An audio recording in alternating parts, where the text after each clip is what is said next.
জগন্নাথ ধামের পৌরাণিক কাহিনী। জগন্নাথ ধাম হল হিন্দু ধর্মের 4 ধামের অন্যতম একটি ধাম। অন্য 3টি ধাম হল বদ্রীনাথ, রামেশ্বরম ও দ্বারকা।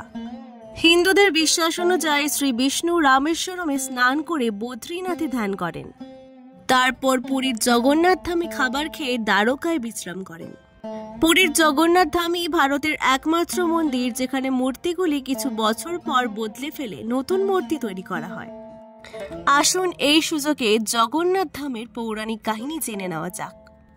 মহাভারতের যুদ্ধ শেষে দ্বারকায় শ্রীকৃষ্ণের চরণকে পাখি ভেবে ভুল করে এক শবর বাণ মেরেছিল, যার ফলে তার মৃত্যু হয়।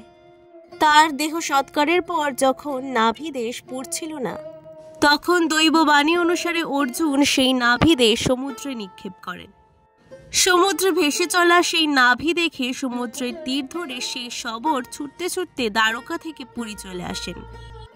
তারপর শ্রীকৃষ্ণ তাকে স্বপ্নে দেখা দিয়ে তার নাভিদেশ সমুদ্র থেকে তুলে নিতে বলেন।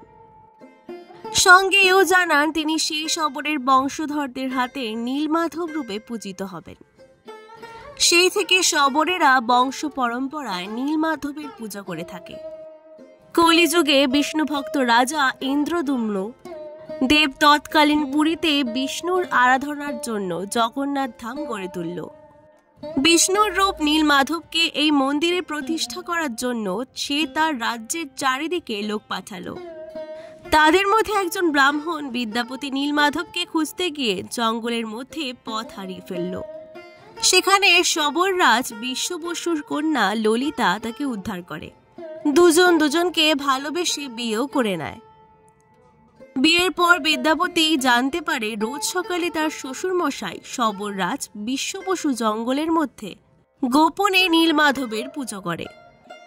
নীলমাধবকে দেখার জন্য শ্বশুরকে অনুরোধ করে সে। বিশ্ব বসু তাকে চোখ বেঁধে নিয়ে যাবে বলে, যাতে রাস্তার সন্ধান সে না পায়।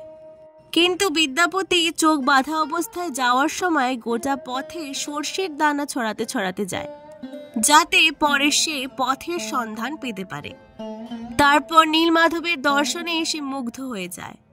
ফিরে এসে সে রাজার কাছে খবর পৌঁছে দিল যে রাজা ইন্দ্রদুম্ন নীলমাধবকে আনতে যায়, কিন্তু সেখানে পৌঁছানোর পরও নীলমাধবকে পায় না।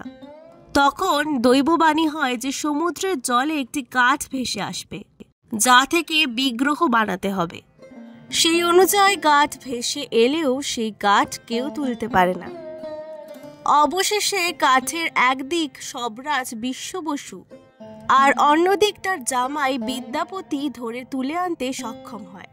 তারপর রাজা তার কারিগরদের মূর্তি বানাতে বলে, কিন্তু সেই কাঠ এমনই পাথরের মতো শক্ত যে ছেনি হাতুড়ি সবই ভেঙে যায়।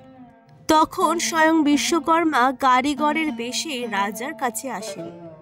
অন্যমতে বলা হয় স্বয়ং জগন্নাথ আসেন রাজার কাছে। তিনি শর্ত রাখেন 21 দিন দরজা বন্ধ করে তিনি মূর্তি করবেন, কেউ যেন তাকে বিরক্ত না করে। তিনি নিজে দরজা না খুললে কেউ যেন তার ঘরে না আসে। রাজা মেনে নিলে তিনি দরজা বন্ধ করে কাজ শুরু করেন। রাজা ইন্দ্রদুম্নের রানী গুন্ডিচা রোজই বন্ধ দরজায় গান পেতে কাঠ কাটার ঠক ঠক শব্দ শোনেন। একদিন রানী শব্দ শুনতে না পেয়ে রাজাকে জানায়। তারা কৌতূহল বশত দরজা খুলে দেখেন কারিগর উধাও এবং 3টি অসমাপ্ত মূর্তি পড়ে রয়েছে। মূর্তির হাত পা কিছুই গড়া হয়নি। তখন রাজা ও রানী দুঃখে ভেঙে পড়লে রাজাকে স্বপ্ন দিয়ে জগন্নাথ বললেন, এই রূপেই তিনি পূজিত হতে চান। বিশ্বাস করা হয় সেই থেকে জগন্নাথের মূর্তি এভাবেই পূজিত হয়ে আসছে। আরও একটি জগন্নাথ ধামের পৌরাণিক কাহিনী আছে। বৃন্দাবনে একদিন গোপীরা সুভদ্রাকে দরজায় পাহারা দিতে বলে কৃষ্ণকে নিয়ে আলোচনা করছিলেন। তারা সুভদ্রাকে পাহারায় রেখেছিলেন যাতে তাদের আলোচনার সময় কৃষ্ণ এলে সুভদ্রা তা জানিয়ে দিতে পারেন। কিন্তু তাদের আলোচনায় সুভদ্রা নিজেই এত মুগ্ধ ও রোমাঞ্চিত হয়ে যান যে দাদা কৃষ্ণ বলরামকে আসতে দেখেননি। এদিকে কৃষ্ণ বলরামও গোপীদের কাহিনী শুনে রোমাঞ্চিত হয়ে ওঠেন। 3 ভাই বোনেরই চুল খাড়া হয়ে ওঠে, হাত গুটিয়ে আসে এবং চোখ বড় বড় হয়ে যায়। তাই বৈষ্ণবরা এই রূপেই তাদের পুজো করে থাকেন।